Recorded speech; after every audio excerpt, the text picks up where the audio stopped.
సుబ్రహ్మణ్యుడు కూర్చున్నంత కాలం దేవతాగణములే నిలబడతాయి. నిలబడినప్పుడు అసలు రాక్షస గణముల మాట ఉండదు కాబట్టే వాళ్ళకి పలుకుతూ ఉంటాడు ఈశ్వరుడు, ఎప్పుడూ పలుకుతూ ఉంటాడు. అయితే ఇవి అసాధారణంగా ఉంటాయి. ఈ సుబ్రహ్మణ్య భక్తి ఉంది చూశారు, పరమ చమత్కారమైంది. అది అలవాటు పడాలి. కానీ అసలు పార్వతీ పరమేశ్వరుల ఇద్దరి అనుగ్రహం కలిగిపోతుంది. ఎందుకంటే వాళ్ళిద్దరి సమాగమ స్వరూపమే ఆయన. నేను మీకు ఒక ఉదాహరణ చెప్పాలి, దానికోసం తలబాదుకుని ఇప్పుడు నేను 2 గంటలు మాట్లాడక్కర్లేదు. తేలిగ్గా అర్థం అవ్వాలంటే మీకు నేను ఉదాహరణ చెప్తా.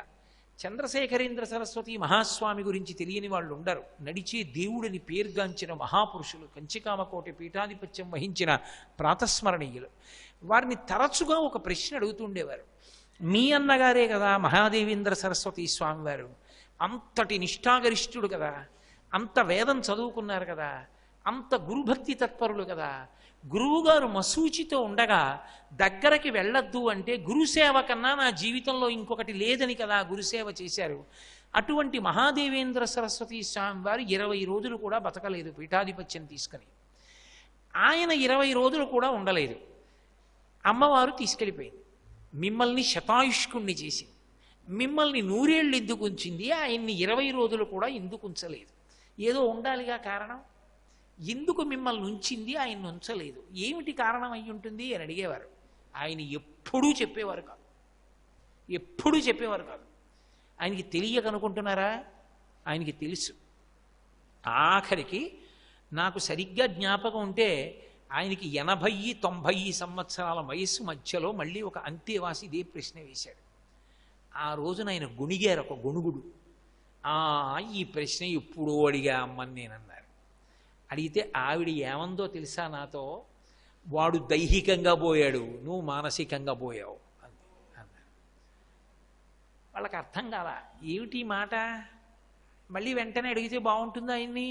అందులో అప్పటికి ఆయన పరిస్థితి ఏమిటి? ఒక మాట మాట్లాడి ధ్యానంలోకి వెళ్ళిపోయేవారు. ఆఖరాఖరణ ఆయన అనుగ్రహ భాషణాలు కూడా ఏదైనా ఒక విషయం గురించి మాట్లాడవలసి వస్తే సుధా సింధోర్మధ్యే అనేవారు. మళ్ళీ జారిపోయేవారు ధ్యానంలోకి. ఇప్పటికీ ఉన్నారు ఆంధ్రదేశంలో మహానుభావుడు అటువంటి ఆయన. మాట్లాడుతూ ధ్యానంలోకి జారిపోతుంటారు. ఇప్పటికీ పేరు ఎందుకు రండి. కానీ అమ్మ దర్శనం చేస్తుండేవారు. మళ్ళీ బహిర్ముఖులై సుధా సింధోర్మధ్యే అంటే అని 4 మాటలు చెప్పి మళ్ళీ జారిపోయేవారు. ఆఖరాఖరి అంత తేలిగ్గా ధ్యానంలోకి, ఆయన సమాధిలోకి వెళ్ళిపోతుండేవారు.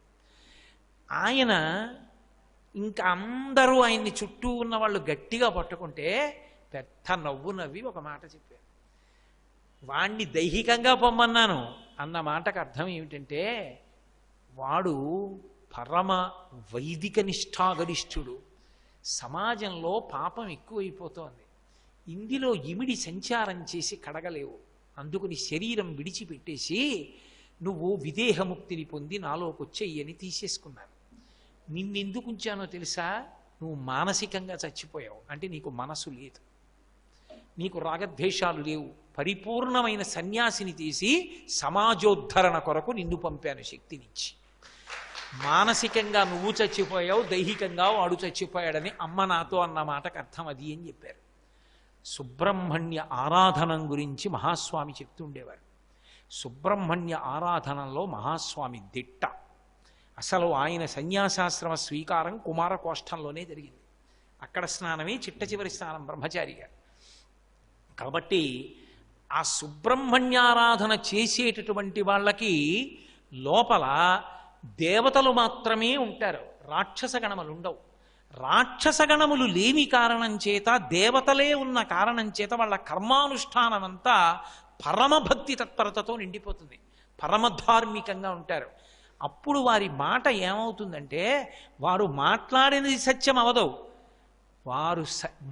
వారు సత్యమును మాట్లాడడం కాదు, వారు మాట్లాడినది సత్యం అవుతుంది. ఒక అల్పాయుర్దాయం ఉన్నవాడు వచ్చి నమస్కారం చేస్తే దీర్ఘాయుష్మాన్ భవ అన్నారనుకోండి, ఆయన అన్నారు కాబట్టి దీర్ఘాయుష్మంతుడు అవుతాడు. ఆయన మాట అబద్ధం అవడానికి వీల్లేదు. ఇంకా కారణం సుబ్రహ్మణ్య ఆరాధన ఆ శక్తికి ఎత్తేస్తుంది మనిషిని. అందుకే శంకరాచార్యుల వారు ఒక అద్భుతమైనటువంటి ప్రయోగం చేశారు. పూజలో పంచాయతనాన్ని ప్రవేశపెట్టారు. మీ ఇష్టదైవం ఎవరుంటారో వారు మధ్యలో ఉంటారు, చుట్టూ నలుగురు ఉంటారు. ఉదాహరణకి నేను శైవుణ్ణి అనుకోండి, పరమేశ్వరుణ్ణి నా కులదైవం ఆరాధ్య దైవం అనుకోండి, పరమేశ్వరుడు మధ్యలో ఉంటాడు. చుట్టూ విఘ్నేశ్వరుడు, సూర్యుడు, విష్ణువు, అమ్మవారు అంబిక నలుగురు ఉంటారు. నేను భేదభావంతో పూజ చేయకూడదు. శివుణ్ణి ఆరాధన చెయ్యాలి అంటే తిన్నగా పువ్వు శివుడి మీద వెయ్యకూడదు. వీళ్ళ అనుమతి లేకుండా నేను వెళ్ళలేను. నేను ఇక్కడికి రావాలి అంటే నేను ఎవరి మాటకి కట్టుబడిపోతానో వాళ్ళని నా దగ్గరికి తీసుకొస్తే వచ్చేసానా లేదా? అలా శివుడి దగ్గరికి వెళ్ళాలి అంటే ఎవరి మాటకు ఆయన లొంగిపోతాడో వాళ్ళ పాదం మీద పువ్వు వెయ్యాలి. ముందు నలుగురికి వెయ్యాలి. అంటే ఇప్పుడు మీరు శివుడు విష్ణువు భేదం అని ఎలా అంటారు నాకు చెప్పండి? ఆయన పాదాలు పట్టుకోకుండా శివుడు దొరకనే దొరకడు. విష్ణువు మధ్యలో ఉన్నాడు అనుకోండి, శివుడి పాదాల మీద వేయకుండా విష్ణువు దొరకడు. అది ఆయన సామరస్యం. భేదాన్ని ఆయన తిరస్కరించారు. పంచాయతన పూజ పెట్టారు, ఇందులో సుబ్రహ్మణ్యుడు లేడు. నేను అంటే శివుణ్ణి ఉదాహరణగా నేను చెప్తున్నాను. శివుడు మధ్యలో ఉండి విఘ్నేశ్వరుడు, సూర్యుడు, విష్ణువు, అంబిక నలుగురు ఉన్నారు, మధ్యలో శివుడు ఉన్నాడు. సుబ్రహ్మణ్యుడేడి? శంకరాచార్యుల వారు మరి షణ్మత స్థాపనాచార్యుడైనప్పుడు సుబ్రహ్మణ్యుడి ఆరాధనా విధానం మోక్షమునకు కారణమని భగవత్తత్వంగా నిర్ణయం చేశారుగా. మరి పంచాయతన పూజ అని 5 పెట్టి సుబ్రహ్మణ్యుడికి స్థానం ఎందుకు ఇవ్వలేదు?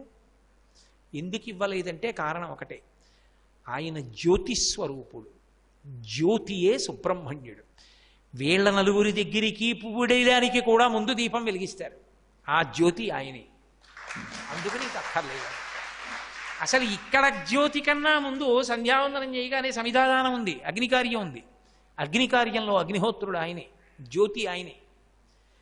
ఇక్కడ జ్యోతి ఆయనే. ఇక జ్యోతి ఆయన ఉంటే పోనీ దీపం పెట్టని వాడు ఉంటాడేమో, హారతిస్తుంటారుగా అస్తమానం. ఆ హారతిలో జ్యోతి ఆయనే. ఇక్కడికి సభా ప్రారంభం దేంతో? నీరాజన దర్శనంతో. పూర్తి ఎక్కడ? సుబ్రహ్మణ్య దర్శనంతో, జ్యోతి దర్శనంతో. అందుకే ఇప్పటికీ అరుణాచలం సుబ్రహ్మణ్య క్షేత్రం అని ఓ పేరుంది. కారణం ఏమిటో తెలుసా? అగ్నిస్వరూపంగా ఉండేవాడు సుబ్రహ్మణ్యుడు, జ్ఞానాగ్నిగా ఉండేవాడు పరమశివుడు. అందుకే అగ్ని జ్యోతి వెలుగుతుంటుంది. ఇప్పటికీ కార్తీక పౌర్ణమి నాడు అంత పెద్ద జ్యోతి వెలిగిస్తూ ఉంటారు. అరుణాచలం సుబ్రహ్మణ్య క్షేత్రము అని ఒక ప్రతీతి. కాబట్టి అంత గొప్ప క్షేత్రమైనటువంటి అరుణాచలంలో అగ్ని దర్శనం, పూజలో జ్యోతిస్వరూపమే సుబ్రహ్మణ్య దర్శనం. అందుకని ఇక వేరుంచరు. కానీ తృప్తి తీరని వాళ్ళు కొంతమంది ఉంటారు. మాకు ఎలా అయినా సుబ్రహ్మణ్యుడు ఉండాలండి, ఏదో ఒక రూపంతో ఉండాలండి అంటే ఏం చేస్తారో తెలుసా? రూపం పెట్టక్కర్లా, శూలం పెడితే చాలు. అందుకే వేల్ అని పేరు కూడా పెట్టుకుంటుంటారు, వేలాయుధన్ అని. ఆంధ్రదేశంలో అక్కర్లేదనుకోండి ఆ పేర్లన్నీ. ఇవాళ తమిళ దేశం వాళ్ళు మార్గదర్శకులు, వాళ్ళు పెట్టుకుంటారు. నాకేం మొహమాటాలు లేవు, ఉన్నదున్నట్టు మంచి ఎక్కడుంటే అక్కడ మాట్లాడటమే నాకు అలవాటు. వేలాయుధన్ అన్న పేరు పెట్టుకుంటారు వాళ్ళు. వేలాయుధన్ అంటే వేల్ అంటే శూలం, వేలాయుధన్ అంటే శూలము ఆయుధముగా కలిగిన వాడు. ఏమిటో తెలుసా శూలం? అమ్మవారు. అమ్మవారి శక్తిగా మారి శూలంగా ఆయన చేతిలోకి వెళ్ళింది. అందుకే శంకరాచార్యులు వారు సౌందర్యలహరి చేస్తూ విశాఖేంద్రోపేంద్రో అని ముందు నమస్కారం ఎవరికి చేస్తాడంటే అమ్మ దగ్గరికి పరిగెత్తుకొస్తుంటాడు రాక్షసుల్ని గెలిచి. కారణం, అమ్మ నువ్వే నా చేతి శూలంగా ఉన్నావని. శక్తివేల్ అంటుంటారు. అందుకే శక్తియే శూలంగా ఉంటుంది. కాదు, ఆ శూలం అగ్ని, జ్ఞానాగ్ని. సుబ్రహ్మణ్యుడు జ్ఞానాగ్ని స్వరూపి, అందుకే జ్యోతి రూపంగా నిలబడతాడు. అగ్నియే కాకుండా ఋగ్వేదంలో అగ్నిగా కాకుండా అగ్నిగా ఆరాధింపబడేవాళ్ళు 3 ఉన్నారు. ఒకడు శివుడు, అష్టమూర్తుల్లో అగ్నిగా ఆరాధింపబడతాడు. అమ్మవారు అగ్ని రూపంలో ఆరాధింపబడుతుంది. ఇది మీకు చమత్కారంగా ఉండొచ్చు వైదిక స్పర్శలో. అమ్మవారు అగ్ని రూపంగా ఆరాధింపబడడం ఏమిటంటే అది ఎక్కడుంది అని. మనం కుంకుమార్చనలు చేస్తే లక్ష్మీదేవి మూర్తులు పెట్టి కుంకుమార్చనలు చేస్తారు, లలితాదేవి మూర్తులు పెట్టి. మీరు మలయాళ దేశం వెడితే మలయాళ దేశంలో దీపం వెలిగించి ఆ జ్యోతి వంక చూస్తూ కుంకుమార్చన చేస్తారు. అమ్మవారిని జ్యోతిలో చూస్తారు మలయాళ దేశంలో. అమ్మవారిని జ్యోతిలో చూసే సంప్రదాయం ఉంది. జ్యోతి జ్ఞానాగ్నిగా జ్యోతి రూపంగా సుబ్రహ్మణ్యుణ్ణి ఆరాధన చేస్తారు. ఇంతేకాదు, అసలు సుబ్రహ్మణ్య తత్వం అద్భుతం. మయూరవాహనుడు. మయూరవాహనము అనేటటువంటి దానికి అబ్బాయి ఇన్ని అర్థాలు. అది పావుని చంపుతుంది నెమలి. 2, అది ఒక్కటే సృష్టి యందు శారీరకమైన సంబంధమును పెట్టుకోదు. 3, మేఘమును చూస్తే నర్తిస్తుంది. దానికి ఈ 3 లక్షణాలు ఉంటాయి కాబట్టి నెమలి మయూరం అని పేరు. ఒక్కొక్క దానికి ఒక్కొక్క లక్షణం ఉంటుంది. ఆ లక్షణం ఉంటే ఆ పేరుతో పిలుస్తారు సంస్కృతంలో. పావుని చంపుతుంది, పావుని కాళ్ళ కింద పెట్టి తొక్కుతుంది. పావుని చంపడం అన్న మాటకు అర్థం ఏమిటంటే, పావు వేదాంత శాస్త్రంలో దేనికి గుర్తు అంటే మృత్యువునకు గుర్తు, ఊర్ధ్వముఖ చలనమునకు గుర్తు. 2, ఒకటి విరుద్ధ ప్రక్రియ, ఒకటి సమర్థ ప్రక్రియ. అందుకే బ్యాడ్ స్నేక్ అంటే గుడ్ స్నేక్ అంటూ ఉంటారు, చెడ్డ పాము మంచి పాము అంటారు.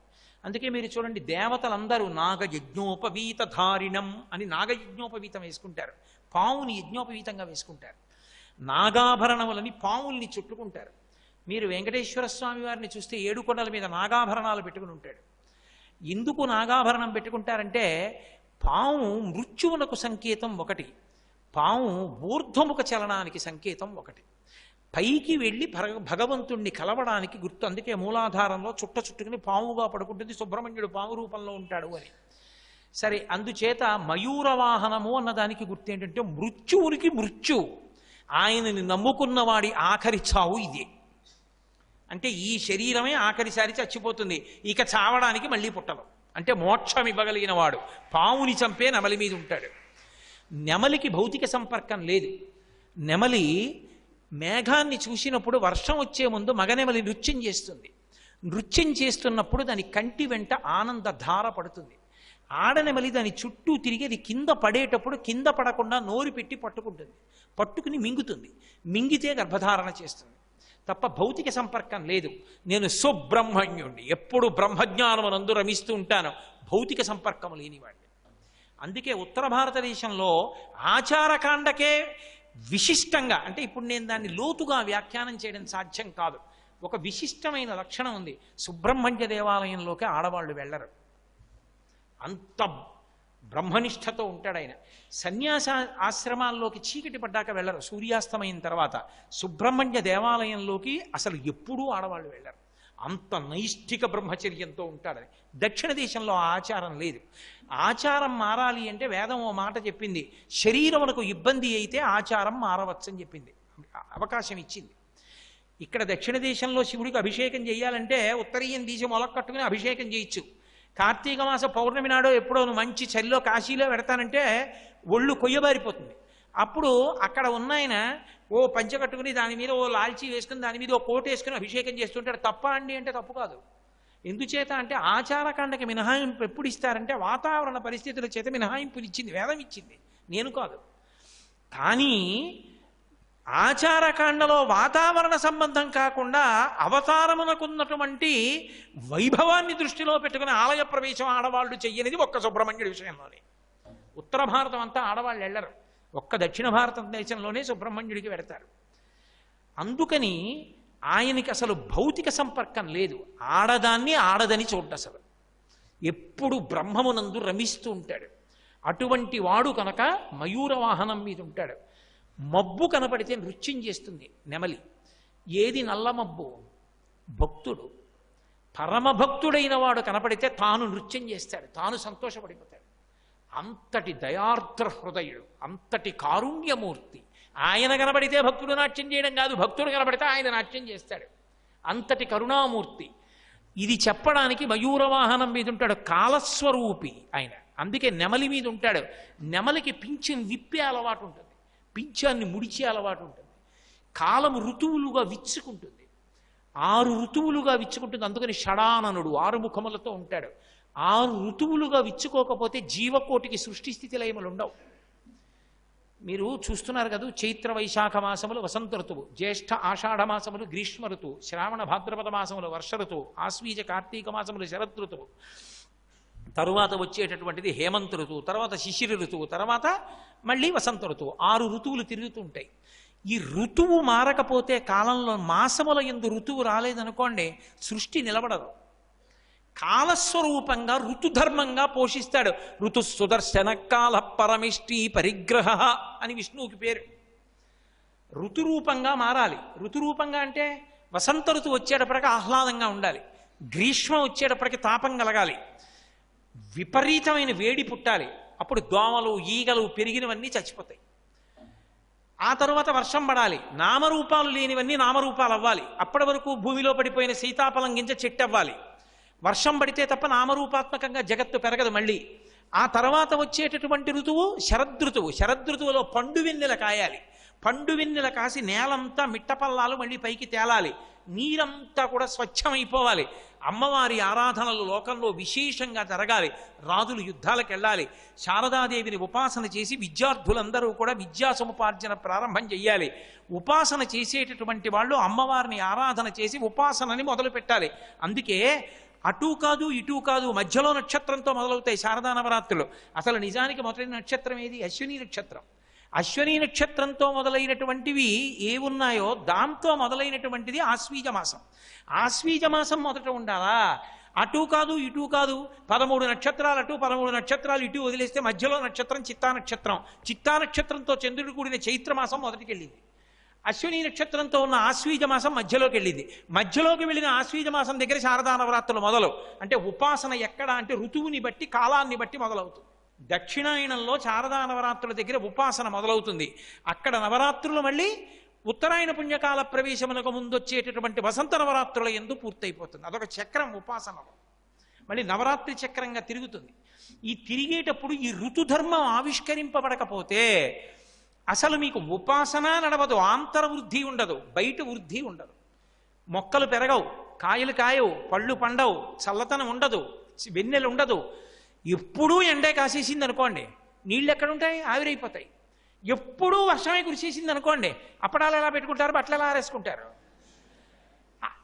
రెండూ తప్ప మూడోది లేదనుకోండి, మీరు ఎప్పుడు సంతోషంగా ఉంటారు? అందుకని శీతాకాలం వచ్చి చంద్రుడు బాగా ప్రకాశించాలి. చెట్లకు ఆకులు తమంత తాముగా రాలిపోతే తప్ప చీడా పోయి మళ్ళీ స్వచ్ఛమైన ఆకులు పెట్టుకోవడానికి ఉండదు. శిశిర ఋతువు రావాలి, వస్తే తప్ప అది వాటికి ఆహార కేంద్రం. అవి పుచ్చిపోతే చెట్టు పాడైపోతుంది. ఆకులు వదిలి ఆకులు పట్టుకుంటాయి. శిశిర ఋతువు. ఋతుధర్మాన్ని బట్టి ప్రకృతి మారిపోతుండాలి. కాలస్వరూపమంతా మారిపోతే మళ్ళీ సుబ్రహ్మణ్యుడు అయిపోతాడు, నెమలి వాహనం మీద షడాననుడైపోతాడు. కాలతత్వము సుబ్రహ్మణ్యుడు, ఋతుధర్మము సుబ్రహ్మణ్యుడు, ప్రకృతి సుబ్రహ్మణ్యుడు, పరబ్రహ్మతత్వంగా మళ్ళీ షణ్మత స్థాపనాచార్యులై శంకరాచార్యులు వారు ఎందుకు కౌమారం తీసుకొచ్చారో చూస్తే పరబ్రహ్మతత్వంగా ఆవిష్కరింపబడతాడు. అలాగే అంత తేలికైన వాడు, అంత ఉదారుడు. అందుకే కావడికి మురిసిపోతాడు. తులామాసం అని మనకి సౌరమానం కాదు కాబట్టి చాంద్రమానంలో రాదది. ఆ సౌరమానం పాటించేటటువంటి తమిళ దేశంలో తులామాసము అని వస్తుంది. తులామాసం అంటే తులా అంటే తక్కెడ. తక్కెడ దేనికి గుర్తు అంటే సమానత్వానికి గుర్తు. తక్కెడ ఎప్పుడు ఇలా పట్టుకుంటే ఒక పక్క ఒరిగిపోయింది అనుకోండి, రెండూ సమానంగా లేవని, రెండు సమానం అయ్యే వరకు వేయడమో తీయడమో చేస్తూ ఉంటారు. రెండూ సమానంగా ఉంటే తుల. రెండూ సమానంగా ఉండడం అంటే జ్ఞానం. తులామాసమునందు సుబ్రహ్మణ్యుడికి సంబంధించిన ఉత్సవాలు ఉంటాయి. షష్ఠి ఉత్సవాలు చేస్తారు. ఆరుముఖముల వాడు షష్ఠి ఆయనకిష్టం కాదు, షష్ఠి ఆయన తత్వావిష్కార తిథి. ఆయన తత్వము షష్ఠి ఎందు ప్రకటనమవుతుంది. ఆ కావిడి పట్టుకుని పెడతారు. అది ఇడుంబన్ వృత్తాంతము అని ఒక వృత్తాంతం. పళని ఓ రాక్షసుడు అగస్త్యుడు ఏదో కొండ పట్ట రావడం, సుబ్రహ్మణ్యుడు కొండ మీద కూర్చోవడం, చూడడం, ఆయన్ని ఏదో ఓడించడం. అప్పటి నుంచి నేను ఇక్కడే కూర్చుంటాను, ముందు నా దర్శనం చెయ్యాలి, తర్వాత నీ దర్శనం చెయ్యాలని వరం ఇవ్వడం. నువ్వు కావిడి పట్టుకొచ్చి అహంకారానికి పోతే నిన్ను ఓడించాను కాబట్టి ఎవరు కావిడి పట్టుకొస్తారో వాళ్ళకి కోరిక తీరుస్తానన్నాడు. అందుకే ఇప్పటికీ పాల కావిడి, పెరుగు కావిడి, తేనె కావిడి అని చెప్పి కావిళ్ళు పట్టుకుని మన వైపు తక్కువ. కానీ తమిళ దేశం వైపుకి మీరు వెళ్ళి చూస్తే 200 కిలోమీటర్లు కూడా పిల్లలు పుట్టిన వాళ్ళు, పిల్లలు కావలసిన వాళ్ళు, పిల్లలు క్షేమంగా ఉండాలనుకున్న వాళ్ళు కావిళ్ళు పట్టుకుని ప్రయాణం చేసి పెడతారు.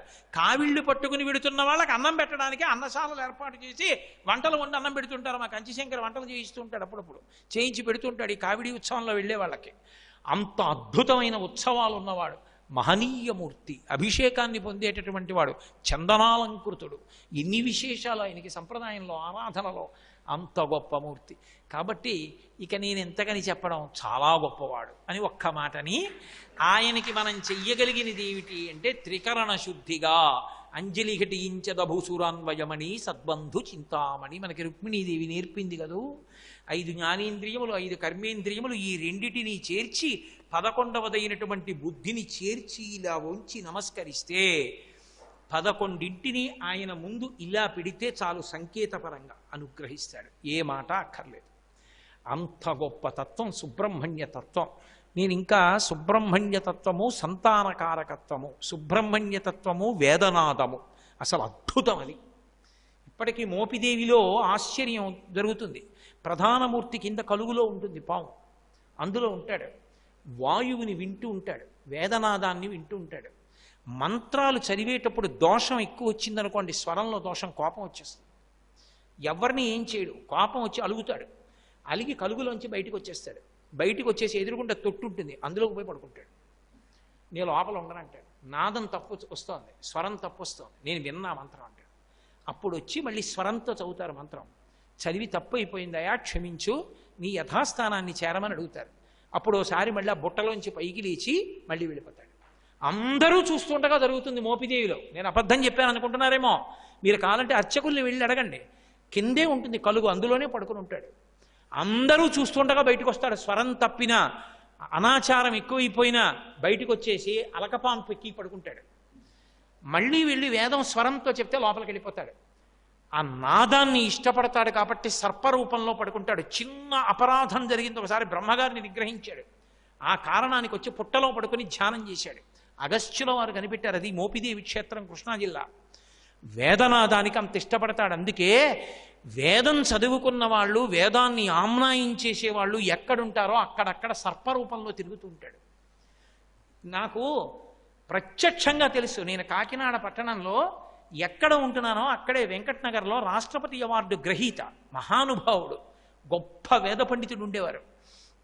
ఆయన వేద పన్నాలు చెప్తుండేవారు శిష్యులకి.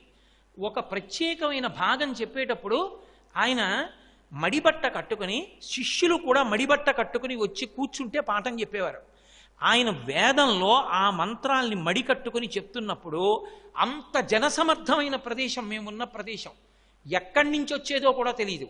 ఇంత లావునున్నటువంటి కృష్ణ సర్పం వచ్చి ఆయన పాఠం చెప్తుంటే గోడ పక్కనే పడుకుని ఉండేది పాఠం చెప్పినంతసేపు. ఆయన స్వరంతో మంత్రం చెప్పి శిష్యులతో స్వరం తప్పకుండా మంత్రం చెప్పిస్తున్నంతసేపు పడుకుని వినేది. పాఠం అయిపోయిందని సహనాభవతు సహనౌ భునక్తు అని ఆయన మళ్ళీ శాంతి మంత్రం చెప్పిస్తే అది చుట్టూ తిరిగి గడప మించి మళ్ళీ వెళ్ళిపోయి అంతర్ధానం అయ్యేది. ప్రత్యక్షంగా కాకినాడ పట్టణంలో స్వానుభవంలో నేను చూశా కృష్ణ సర్పం రావడం. వచ్చి వేద విద్యార్థుల దగ్గర వేదనాదం వినేది. పరమ పవిత్రమైన భాగాన్ని నేర్పేటప్పుడు ఆయన మడి కట్టుకుని ఉపవాసంతో చెప్పేవారు. ఆయన మడి కట్టుకుని ఉపవాసంతో శిష్యులకి చెప్తున్నారంటే వచ్చేసేది. మహానుభావుడు. నాకు ఇప్పటికీ గుర్తు. ఎంత ప్రేమ అంటే నా మీద. నేను ఉపన్యాసం చెప్తుంటే బయటికి వెళ్ళని మనిషి ఆయన వచ్చి దేవాలయంలో కూర్చుని ఉపన్యాసం వినేవారు. నాయనా, వేద ధర్మం అంటే ఇంత అనురక్తిరా నీకు, నువ్వు వేదం గురించి చెప్పాలరా నాయనా అని పొంగిపోతుండేవారు. తరువాతి కాలంలో శరీరం విడిచిపెట్టేశారు. భార్య గారికి నడుం కూడా వంగిపోయి ఇద్దరు శివాలయానికి ప్రదక్షిణం చేస్తుండేవారు. అంతటి మహానుభావుడు. అందుకే తూర్పుగోదావరిలో ఇప్పటికీ ఎక్కడెక్కడ వేద పండితులు ఉన్నారో అక్కడక్కడ ప్రత్యేకంగా ఈ పాము రూపంలో సుబ్రహ్మణ్యుడు తిరిగి వెలిసినటువంటి క్షేత్రాలు ఉన్నాయి. మీకు నేను ఒక మాట చెప్తే మీరు ఆశ్చర్యపోతారు. చంద్రశేఖరేంద్ర సరస్వతి మహాస్వామి వారి వంశంలో ఒకసారి పామే పుట్టింది. ఒక ఆడదానికి వాళ్ళ వంశంలో ఒక పాము పుట్టింది. పాము పుడితే 10 మందిలోకి ఆ పాముని తీసుకెడితే పాముని భయపడతారని తీసుకెళ్లేవారు కాదు. ఆ పాము వాళ్ళ ఇంట్లో తిరిగేది. ఆకలేస్తే తల్లి దగ్గరికి వచ్చి బుస్ బుస్ అనేది. దానికి పెద్దదైపోయింది. పాలు పట్టడం ఎలా అనుమానపడి వాళ్ళు రోట్లో పాలు పోసి చల్లారబెట్టి అది వచ్చి పాలు తాగడం అలవాటు చేశారు. తప్పనిసరి పరిస్థితుల్లో ఆవిడ ఓ పేరంటానికి వెళ్లాల్సి వచ్చింది. పక్క ఊరు ఇంట్లో ఉన్న వృద్ధురాలికి చెప్పింది, అమ్మా రోట్లో పాలు పోసి చల్లార పెట్టండి, ఆ పాము తాగుతుంది వచ్చని. ఆ పాము వచ్చి పాలు తాగుతుందని తెలిసి కూడా ఇంట్లో వృద్ధురాలు మరుగు పాలు పోసింది. ఈ పాము తిన్నగా వచ్చి రోలిక్కి పాలు రోజు తల్లి పట్టడం అలవాటు, ఆ పాలనుకుని తాగబోయింది. నోరు కాలిపోయి గిలగిలలాడి గబుక్కుని పడిపోయింది. ఆ కన్నంలో పడిపోయింది. పడిపోవడంలో చచ్చిపోయింది. శరీరం వదిలేసింది. తల్లి వచ్చింది. కడుపున పుట్టిన బిడ్డ చనిపోతే ఏడ్చినట్టు ఏడ్చి అంత్యేష్టి సంస్కారం చేశారు. చేస్తే కల్లోకి వచ్చింది. ఇకపైన పావుల విషయంలో మన ఇంట్లో ఈ ఈ జాగ్రత్తలు తీసుకోవలసింది అని కలలో చెప్పింది. ఆ వంశంలోనే, ఆ పూర్వీకులలో పాము పుట్టిన వంశంలోనే సుబ్రహ్మణ్యావతారులై సుబ్రహ్మణ్యానుగ్రహ పాత్రులై మహాస్వామి ఆవిర్భవించారు. సుబ్రహ్మణ్య కటాక్షం అంటే అంత గొప్పది. సర్వం శ్రీ ఉమామహేశ్వర పరబ్రహ్మార్పణమస్తు. స్వస్తి.